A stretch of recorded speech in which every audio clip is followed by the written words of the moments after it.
This is the Groove Dads Podcast.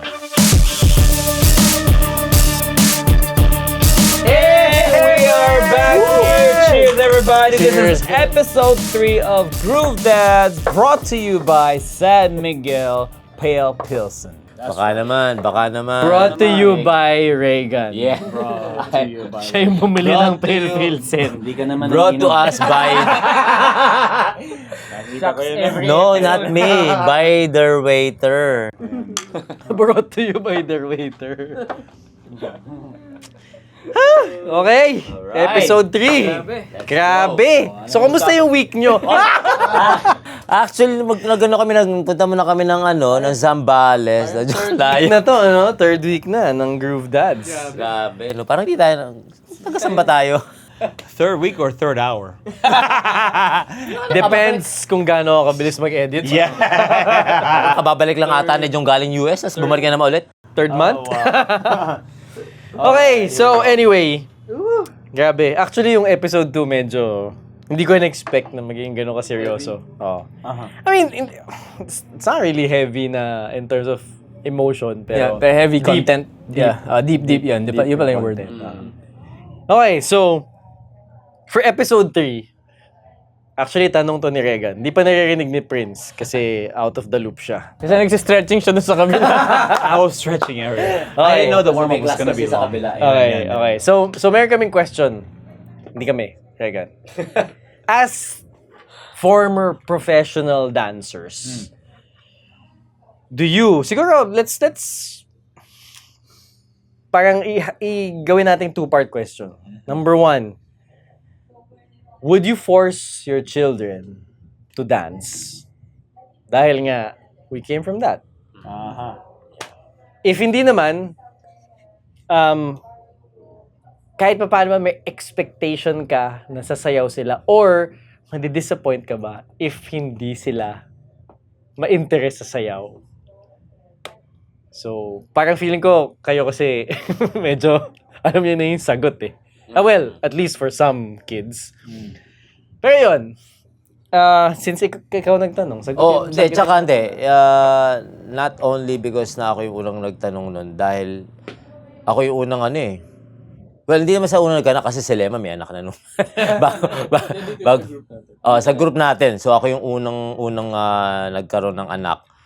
So, parang mas unang lumaki si... Tama ba? Mas unang lumaki. Parang halos kasabay lang niya. Kasabay, pero mas nauna si Martin. Oo, mas halos naula si Mar. Same year. Same year, oo. Anong year? 2008. Pero kasi yun yung Yep. December yun. That's, Third is me. July. So, July, yun yung saktong...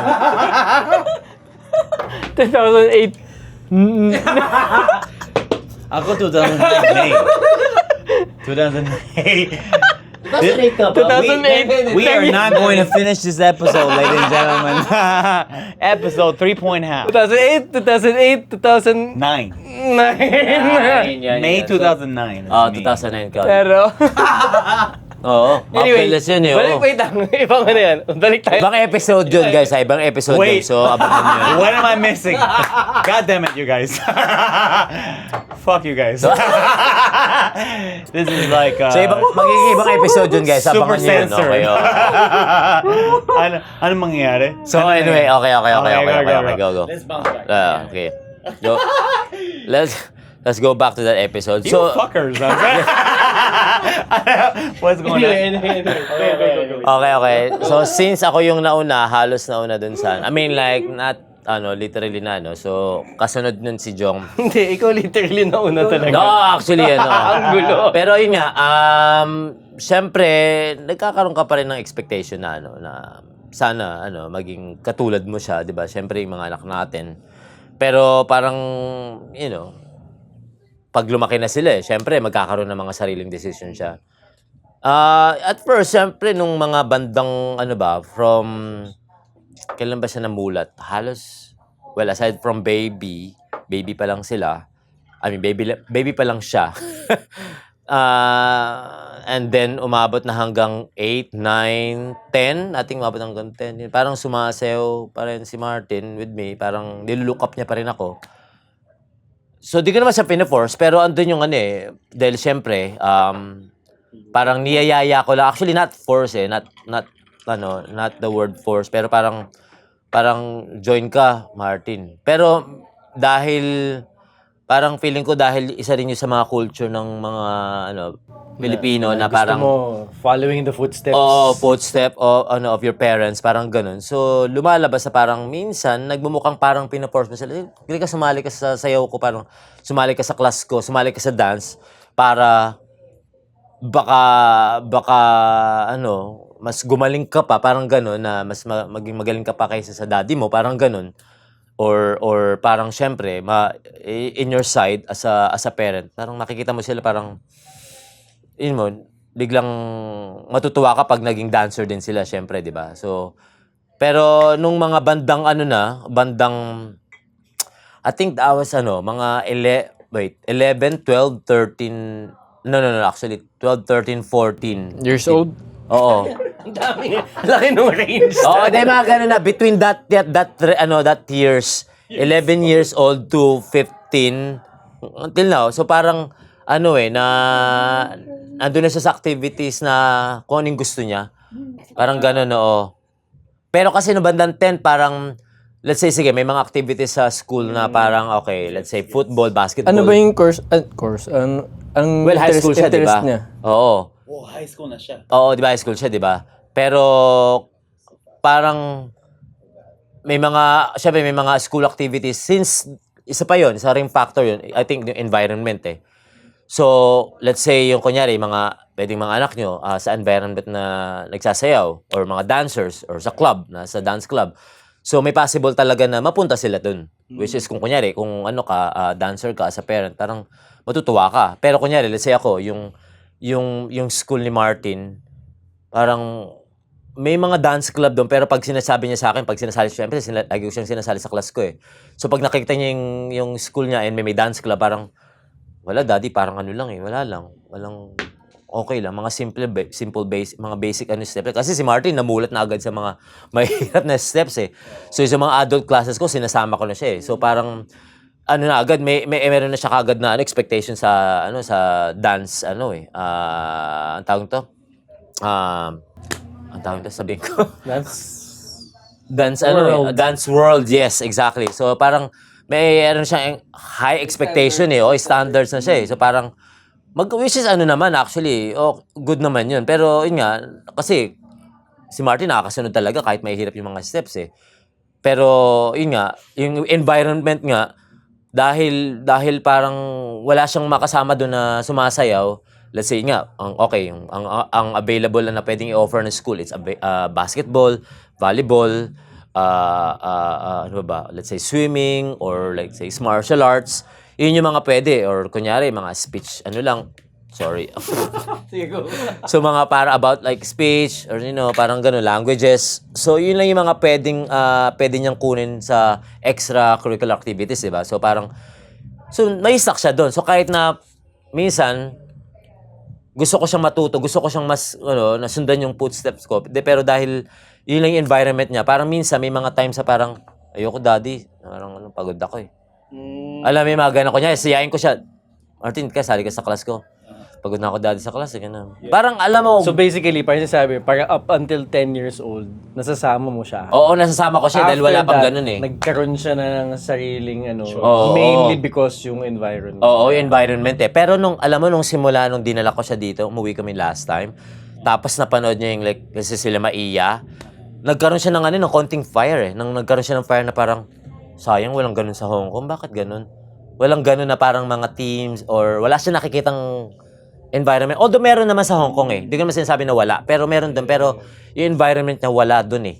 So parang wala siyang nakukuha na inspiration na parang sumay. Although kahit napapasama siya sa akin. Tapos kahit, okay. Natutuwa naman ako eh. Pero, yun nga. So balik tayo sa main question.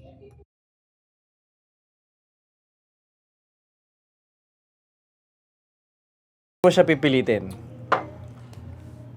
Or hindi mo siya isi-steer? Actually, palitan natin yung first question na pilitin. Kasi parang feeling ko wala naman sa atin magpo-force ng kids. Pero, will you steer them towards dancing? And the second question still stays the same. Pag hindi sila sumayaw, May disappointment ba sa'yo? Sa akin, parang sa akin, wala naman. Kasi nakikita ko yung world talaga na parang sa dami ng pwede mo i-explore, di mo alam kung saan ka mapupunta eh. And then, pero dahil nakikita ko lang siya na sumasayaw, and then nakakasunod siya na parang ako na-amazing ako, kaya niya pala yung mga steps ko. Pero without proper training na parang talagang tinatrain ko siya na parang one-on-one talaga. Proud ka lang na kaya niya gawin yun. Oo, or dinadala ko siya sa dance class na parang okay, mag-train ka dyan. Walang ganun eh. Walang moment na ganun. Pero dahil, kunyari, sinasama ko lang siya, Martin, sumama ka sa class ko mamaya. Tapos and then makikita ko yung result, parang, ay, galing, nasusundan niya yung ganung style. Kasi usually, parang pag ako, let's say may mga student ako na parang, sinahirapan siya doon sa style na yun, baguhin ko. Eto hindi, si Martin parang, okay, uy, nasusundan niya yun, lumalaban siya. Pero kumbaga, parang pag, at the end of my class, parang sasabihan ko sa kanya, Martin, nakalimutan mo to. Ini-explain ko sa kanya kung yung mga nami-miss niya. Pero at the end of the day, parang naisip ko pa rin, parang result, parang, galing niya. Nagiging nitpicky ka lang. Oo, naging nitpicky lang ako kasi syempre, nasanay ako as a dance teacher. Parang hindi ko nilalagay yung as a father na ganito ako. Pero as a dance teacher, parang, uy, ito yung expectation ko dapat sa'yo, dapat gawin mo to. Pero parang as a father na biglang, uy, galing, nasusundan niya yun.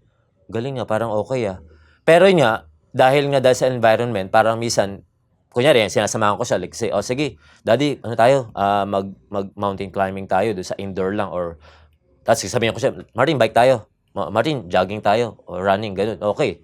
Pero iba yun, di ba? Siyempre, hindi kasama sa yun. So, yun, parang hindi ko siya talaga pipilitin eh. So, yun yung magiging, kailangan dapat, as a parent or as a father, dapat kung ano talaga yung gusto nila. Pero kung kasi, let's say, as a dancer, Hindi pa pala tapos. Oo, andun na talaga yon. Feeling ko andun pa rin siya. Yun lang, just to finish. Andun pa rin yung blood na yun, hindi mawawala yun. Pero support lang kung ano yung gusto talaga nila. Yun yung maganda yun, yung last na segue. Steered into F1. Actually, no? Oo. Hindi, yung segue mo na yun, kung ano talaga yung gusto ng bata. Kasi, tingin ko kung paano natin sasagutin tong tanong na to, depende kung saan tayo napunta after nung dance eh. Ako, siguro mga middle school si Hachi, si Tala, medyo ginaguide ko siya medyo lumayo sa dance naman.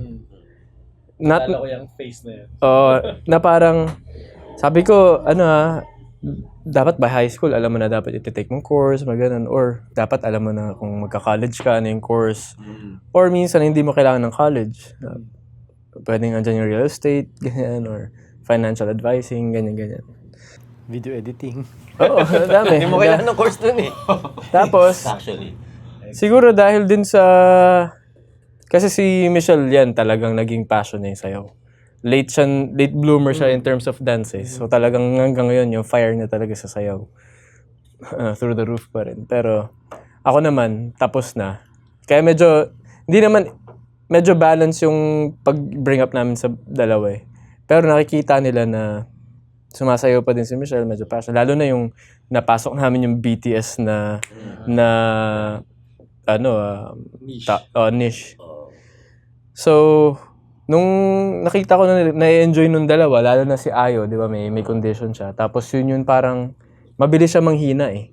Pero pag BTS, talagang sayaw siya. Parang medyo binaba ko ng konti yung jersey ko na parang, uy, gusto nila sumayaw sa family, parang gano'n. So, every time gusto nila mag-video or may concert, baba ko muna. Siguro nakasampung retirement na ako.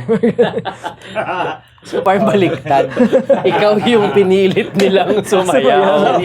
Pwede rin yun. Pwede rin. Possible yun, no? Pero ngayon, yun nga, yun yung ginagawa ko dati. Pero ngayon, si Tala, si Hachi, na in-entertain niya yung thought na magiging K-pop idol siya. So, nag-audition siya sa mga audition ng K-pop idol sa LA, sa Vegas. Ngayon, binitawan niya na yung dream na yun. Ang goal niya ngayon is to be an industry dancer. Woo! Yeah. So, Dream ko. di ba? Sinabi ko yun sa kanya na, alam mo ba na ito yung, alam mo ba nung namatay si Michael Jackson, umiyak kami halos lahat dahil hindi man lang kami nakapag-submit ng audition at parang ganon. Tapos yung circle namin, mostly para industry dancers, gano'n. Alam mo, before you continue, that Coca-Cola commercial that I did, that choreographer was part of Michael Jackson. Yeah, oo nga. Yeah. Holy motherfucker, man. Like, that guy was the last We know. person. Yung Australian Yeah. The Australian Yeah. guy, he was the last person that... We've talked about this. I'm like, fuck, man. Yep. That Tas ang could've tangkad been niya, us di ba? too. No, not that tall. He was like about our height, too. Sheesh, Just a so little mid. bit. Pwede Yeah, pala kasi eh. Misha. Kasing tangkad ka. Not tall. Kuya ko yun. 5'7", mga ganun. Yeah, that means anybody could have that chance. Yeah. Like, fuck, man. Yeah. Ginawa niya. Anyways, go on. Pero yun nga, parang naging, na-entertain niya, parang okay. Hindi ko pwedeng i-block yun. Na parang okay. Pero sabi ko, kahit pa paano, dapat mayroon ka pa ding backup. So, never ako na-disappoint.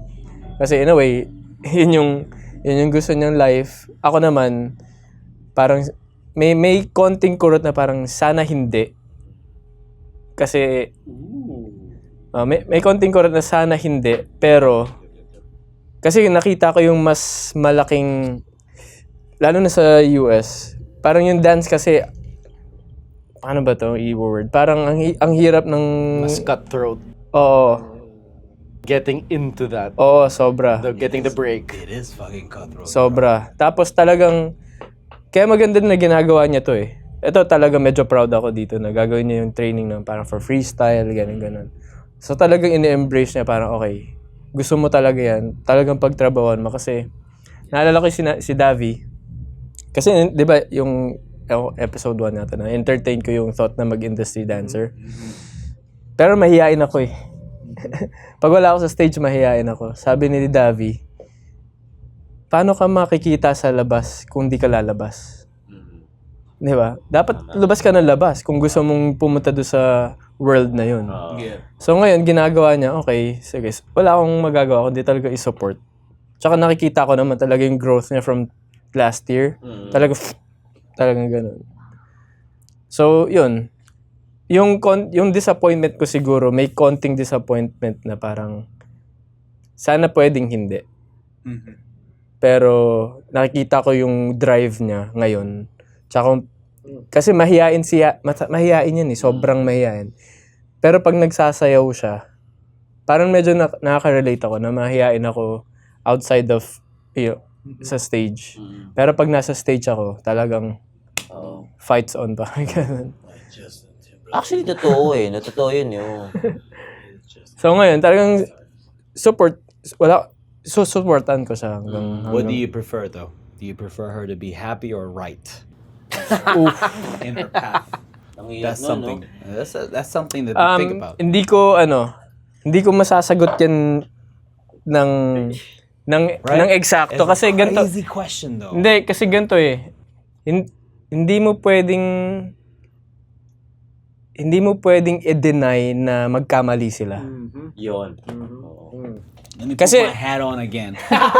Repeat that answer again. Hindi mo pwedeng i-deny opportunity na magkamali sila. There you go. Kasi ang daming beses ko nagkamali, ang daming tinry ni Nico na venture na endeavors. Hindi nila makikita yung ito pala yung gusto ko until makita nila, ma-experience nila lahat. That's right. And I mean, sabi ko nga parang as a parent, 'di ba? Sinasabi mo, sana may backup. I mean, there's always the two sides eh. Parang di ko na alam kung anong episode ko minention sila Michael Jordan, sila Kobe, sila LeBron. Parang you can be that na parang hindi, ito yung goal ko, I'm gonna achieve it. Yeah. But for every one Michael Jordan, there's like 50,000 who wouldn't make it with the same attitude, with not like thinking of a backup. Diba? So parang as a parent, can relate. Yun yung concern ni Jong. Pero i-rewind ko yung buhay nyo nung high school kayo.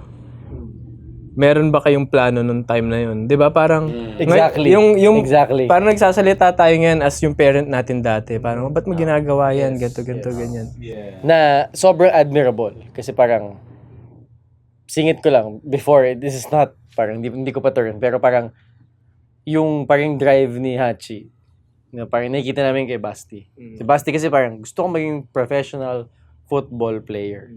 Ang question namin is, do you know what it takes to become a professional football player? Kasi sa amin, walang problema. Basta alam mo. 'Di ba? Ngayon, nakikita namin na na kami parang walang expectations. If he becomes that, good. Pero if he shoots for the stars, maging hindi niya maabot yun, it's just parang scholarship hanggang college, it's fine. Pero we see in him na kasi minsan he trains at home, miyak siya. Miyak siya kasi mahirap. Pero ginagawa pa rin niya. So I think yun yung nakikita mo kay, di ba, kay Hachi. Tsaka pag nangyari to, kare, na talagang kitang-kita ko na yung potential talaga, kayang-kaya niya pasukin yung industry dancing. Kasi, mukha naman eh. yung, ano niya si Mark, nag-take na siya kay Mark Marvelous. So, yung mga, inaas... Either Mark Marvelous. Usher. Idol ko yun. Tapos, doon siya nakakuha ng scholarship sa isang dance, conference. Dahil kay Mark. Tapos, pag na-achieve niya yun, pag dumating yung time na kasi ma-achieve niya talaga, parang, shit, parang yun yung dream ko dati. Tapos nandun na siya ngayon. So, Would you feel that Ayo would want to be a F1 racer? Of course. magugulat ka sa I'm sagot not the niya. parent. I can feel that. Yeah. You feel the heart. You feel the. Magugulat ka kasi yung sagot niya dyan, parang gusto ko yan. Pero gusto ko chef din ako. That's So may backup siya na. Wow, that's cool, man. That's cool. Pero I think yung mga kids ngayon ganun eh. Dahil sa dami nangyayari. Hindi, tsaka meron silang ganito eh. Ha? Meron silang Exactly. bukas They can see the world. Exactly. oo. They can Kasi see the tayo, opportunities. yung nasasabi lang ng parents natin, kunyari, gusto ko maging architect ka, gusto ko maging pilot ka, yun lang yun. Nakaset lang. Pero actually, hindi natin nakikita yun eh. Meron pang may ibang layer pa yan. Yung ganito malaki kita. Oo, yan, oo. Oo. Mas mabubuhay ka. Ganun, di ba? Pero dahil ngayon, dahil sa social media, kakapanood nila, ang dami nilang choices. Isa pa yun. So kaya, aside dun sa may talent sila, like yung ginagawa nila ngayon, or naituturo natin sa kanila, plus social media, boom. Kaya minsan, actually, nahihirapan din sila mag-decide. Ang dami. Nahihirapan sila. Kasi Sabi. options eh. Oo, options. Pero yun nga, parang nirelate ko nga yung can I answer next? Go. Yeah. Hindi, kasi parang ang ano ko kasi is ang answer ko kasi dyan is again, as I've shared in the previous episodes, parang nawala yung fire for dancing eh. Yeah. So obviously, I wouldn't force them to dance, di ba? Mas si Joyce. Yung nadi-disappoint pag niyayaya sumayaw tas ayaw. Pero yeah, totoo. Parang you can ask her. Parang nasa conversation, parang bakit walang... Kasi hanggang ngayon si Joyce talagang I love dancing. Of course. So number one, I wouldn't force them. Number two, disappointment. And I think this answer goes beyond dance. Parang I don't think I'm going to be disappointed in any decision unless yung decision na yun maging criminal. Di ba? Parang, di ba? Parang if it's yung parang ang hirap eh. Ang hirap parang with what we know. 'Di ba? Parang ang hirap maging disappointed with what I've been through. And yung sabi mo nga, 'di ba? Yung kung ano yung mga gusto ng magulang natin, yung magulang ko parang lumalaki ako na yung mom ko I think was parang really parang advanced na rin mag-isip na parang ko parang tayo na sila nagtatrabaho. Magnegosyo ka, anak. Hirap maging empleyado. Although, di ba, madaming ibang discussion pa yan. Pero, for them, yung maging mas madaling buhay, ganun. Pero ako, nung time na, ano ba gusto mo maging? Grade 1 to, basketball player. Di ba? Good luck naman sa naging katawan ko, tsaka height ko na. Pero, yung time kasi na yon tinitingnan ko, nung grade 1 kasi ako, memorize ko lahat ng sweldo ng NBA player. Lahat. So, pa-imagine ko, kung maging NBA player ako, di ba? I'm made. Diba? So parang the same way na feeling ko ridiculous yun marinig ng magulang ko nung time na yun. Gusto ko maging NBA player. Pero I believed in that dream nung time na yun eh. Na matatauhan ka as you grow up. And I think we should give them the same leeway of dreaming and then realizing on their own na eto, hindi pala. Hindi pala yan yung path ko. Whether that's because na-realize nila na iba yung gusto nila or whether na-realize nila na hindi ko pala kayang i-achieve yun. And I think yun yung parang kailangan nating i-normalize na sobrang romanticized yung parang goal mo, tapos i-achieve mo. Na parang okay lang kahit hindi mo ma-achieve eh. Yeah. Kasi ganun yung buhay eh. That's life. 'Di ba? Parang hindi naman lahat ng gusto natin kaya natin achieve. And that doesn't mean that you're a failure pag di mo ma-achieve. 'Di ba? It's a trial. So, for me, disappointment, siguro not sa dance, pero whatever na, kaya ngayon kasi nakikita ko si Basti kung gaano siya ka-passionate sa football, umaasa ako eh. Ako yung umaasa, hindi siya. Ako yung umaasa na maging professional football player siya. Send him to Spain.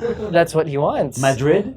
No, Or Barcelona. Barcelona. Oh, Barcelona. That's where... Send him to Barcelona. No, I mean, we're on the opposite side of the... Pero parang, again, parang umaasa na ako. And then, na-frustrate ako minsan na parang if he has off days, na ako na parang, bakit ganito ginawa mo sa training, ganyan. Pero parang, sometimes, I have to hold back. Diba? Kasi parang, please, let's give them that leeway of having off days. And if it doesn't happen, okay lang. Yeah. Okay lang yun. I mean, it's just 3,200 euros to train in Barcelona team for a week. Alam mo yun, guys. Because so transition to my son. Because Mateo wanted to become a pro football player, and I asked him, well, what team do you want to be in? What team do you want to train in? He said Barcelona. Baka magka-teammate pa rin. So sabi ko, okay, my research everything, Mateo, it takes $3,200 for a week for you to train to become a week pa lang yan, bro. A week. That's euros. A week to train with the team Barcelona. And this is U14. Okay, U14 pa lang. Okay. And he said, game ako. Then I said, I look at my bank account and I said, fuck that. You are training in the Philippines. Fuck that. You're training in the Philippines. Scouts na lang. As a tourist, you can watch na lang. You can watch na lang. Watch the game. Yes, yun na lang. Just dream about it. No. Okay. Jokes aside. So let's talk. Because I have 5 kids. I have 5 kids. Tamad-tamad mo. I got 6. Hold shit. So I had 5 kids, and 5 of them have different ambitions, different. Kala ko different mothers eh. No, just one mom. Different ambition and different dreams, right? So let's talk about my first one. Ito mahaba to. My first one loves dancing. Loves dancing. Without even us telling her that, hey, you're going to become a dancer. It just naturally. Oh, wow. We never told her, ikaw maging dancer. Ikaw yung breadwinner. Ikaw yung artist dito sa pamilya na to. No, she just loved dancing. When we play music, she just started dancing. I don't know for what reason, she just found music amazing and entertaining for her. Okay. So we said, okay, me and Madel, we spoke, my wife Madel, we spoke and said, okay, we're not going to force her. We're just going to let her explore what music can do to her. Years after, she said, Dad, I want to take BP classes. So she started taking BP classes. Anong age ito? Ito mga 5, Oh, 6 years old. She started taking hip-hop classes from Chanel. Yeah. Shout out to Chanel, Padilla from BP Dance Studio. So she started taking her class, and you'd see her very different from everybody else. So we're like, okay, iba siya. May potential. But me and Madel, we still hold it back. We don't want to kind of put her on that higher level yet. Wow. We'll let her have fun. With it. Okay. come to her preteen, mga 11, 12 years old. Here comes the A-team audition and U Peeps audition. Shout out to those two teams, champion teams, by the way. Man, one of the next generation teams. Sabi ko, Maya, you try out for A-team. Try it for A-team. Kasi bagay sa'yo yun. Kasi everything is all about that, right? And then Model said, you try out whatever you feel is right for your body. And I said, fuck! That's a great answer. so she chose U Peeps. U Peeps. And where she is right now, we never forced her anything. Where she's at right now is at the level where me and Mada we've never reached. We haven't. Grabe. As in 13 years old, she won second place in San Diego. Yeah, okay, fine, mega crew. Let's say mega crew. 30 plus people. Right? But the level of exposure of that competitive side pa lang, Not even that. Not, Like the training at 13 years old. the train. What am I doing at 13-year-old? I was playing in an internet cafe.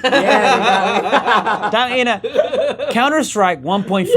1.3. That's not even 1.5. Dota. Are you also playing Dota? Mako, Mako, man. Dash, gravity. Everybody floats. And we drop down to gravity, everybody dies. Okay, that's what my life is in 13 years old. But 13 years old, she just won a second place in San Diego in Body Rock. That's crazy right there. Now, that's not even it. Now I have my second daughter.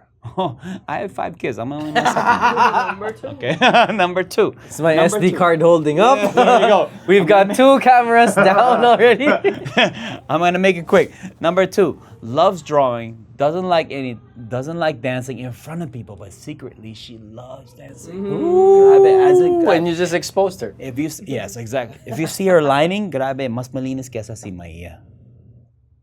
But secretly, she'll keep it on her. She'll keep it to her. Wow, Just to her. But when she draws, I could say she could draw a whole comic book of Slam Dunk. Ganyan siya magaling. Slam Dunk. If you're from the 90s, Slam Dunk, the best basketball anime in the world. I don't care what you say.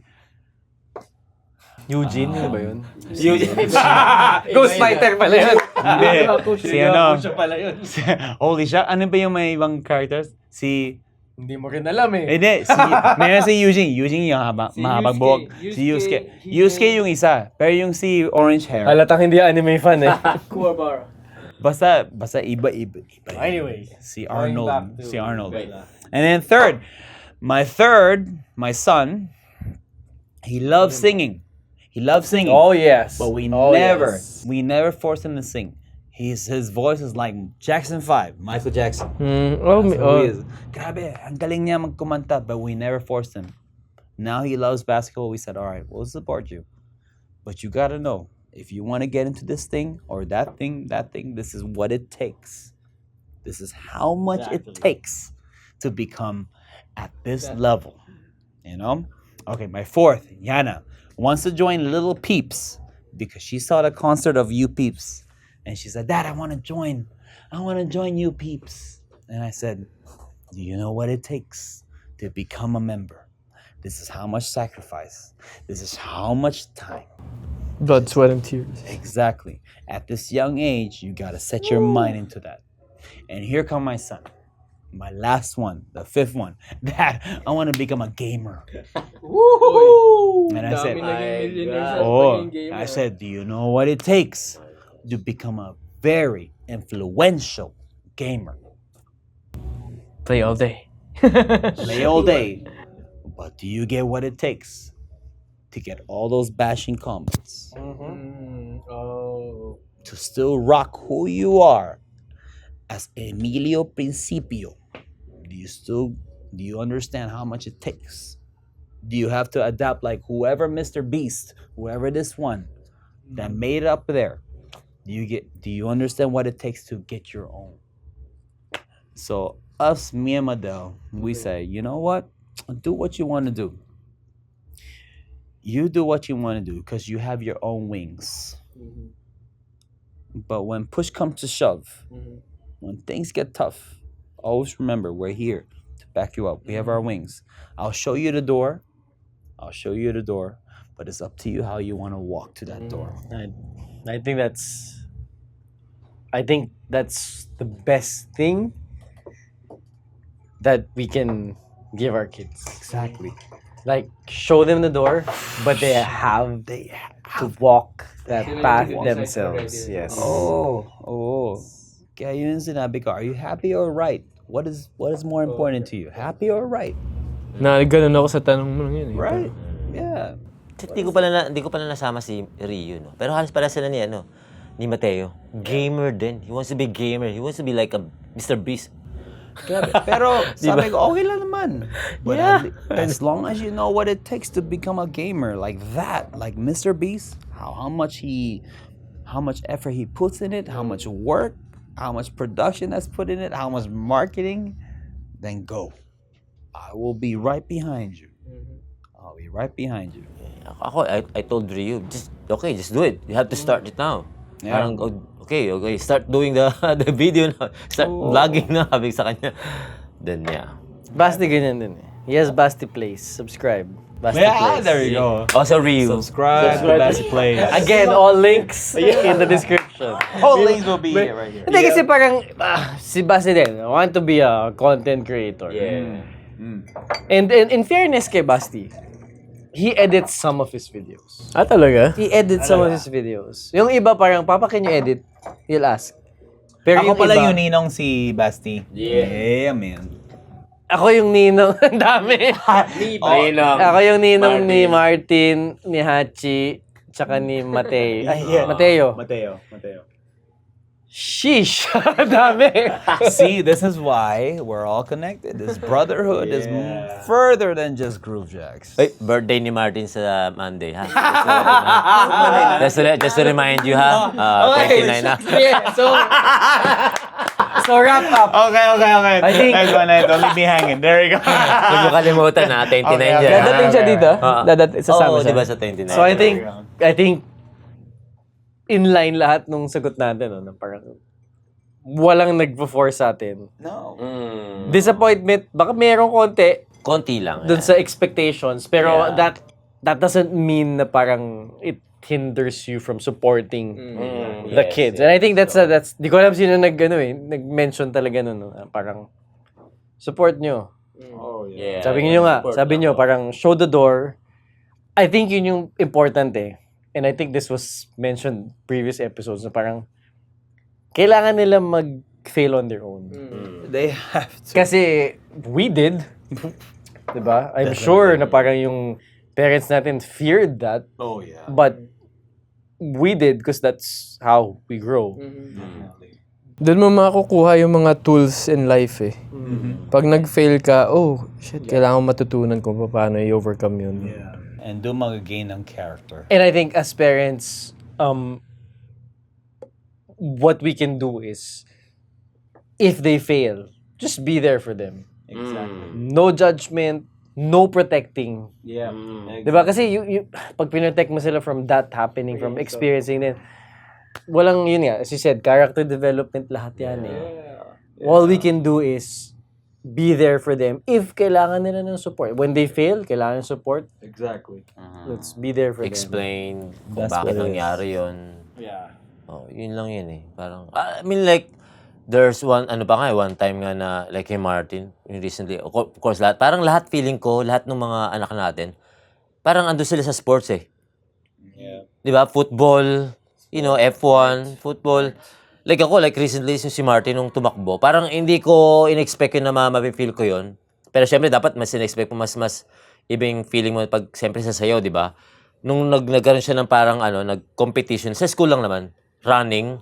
So nakita ko siyang tumatakbo, tapos nananalo siya, parang muntik na ako maiyak, parang gusto kong gumano, parang ganun yung feeling, parang parang at the end of dad moment. Oo, parang at the end of the day, kahit hindi man nila ma-achieve yung mga naging kung ano yung background natin gusto natin for them, pero pag may na-achieve sila na para sa kanila, parang Grabe. di ba parang yung pakiramdam, parang so Nagets ko proud yung mo, feeling. parang ganun, man. Man, Diba? 2 days ago or 3 days ago, nag-run yung U Peeps, si JV Mega Crew. May isang segment si Maya sa gitna. Monster. Oh man, like she did like a whole, basta grabe. Umiyak, nagluha ng kotse. Sabi ko, shit. Then, naturally, because I don't really shout, like, let's go! Yeah. Sumigaw talaga ako. Let's go, Maya! Tapos, nagluha ako. Oo, Sabi, di shit. ba? That's ano talaga. Then man. I asked her, Maya, choreograph ba yun? Sabi, hindi. Woo! Yun na feel ko sa beat. Sabi ko, grabe. Di ba? I said, you guys are going to win? And I teared up like, you guys are going to win. Fuck you. But you guys Buti ka pa! Buti ka pa! Buti ka pa ako! Hindi ako nag-get ng visa eh! Naiwan ako sa All-Stars. nandiyan ako. Taka na gago ka. And with that, I think we end there. So many sharings. Again, we would love to hear your stories. Yes. Mga experiences with the kids. Or yung mga kids. Or yung mga kids themselves. Yes, If you're exactly. watching this, ano yung experience nyo, how your parents, talk to you, deal with your passions, deal with your decisions. I mean, share them. Again, this is a safe space. We respect everyone's opinion.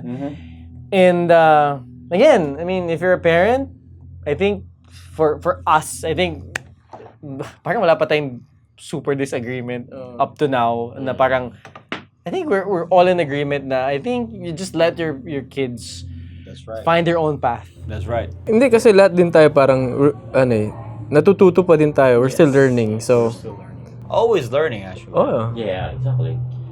And you know what? If you guys are going to ask questions, it doesn't matter if your kids are dancers, whatever walks of life. Ask us, man. Like we'll try to give you guys the best answer that we could give to you guys. You know what I mean? Yes. So there you go. That's the end. And with that, please, if you enjoy this episode, wala na eh. If you enjoy this episode and you enjoy watching, you want to hear more from us, please consider subscribing, whether this is on YouTube, Spotify, I don't know if we have Instagram right now, Facebook, TikTok. Please subscribe, share this to people that you think would benefit, and we will see you next time on The Groove Dads. Groove Dads. Episode 4 is gonna be epic. Trust me. Mainit. Mainit kasi lasing na tayo.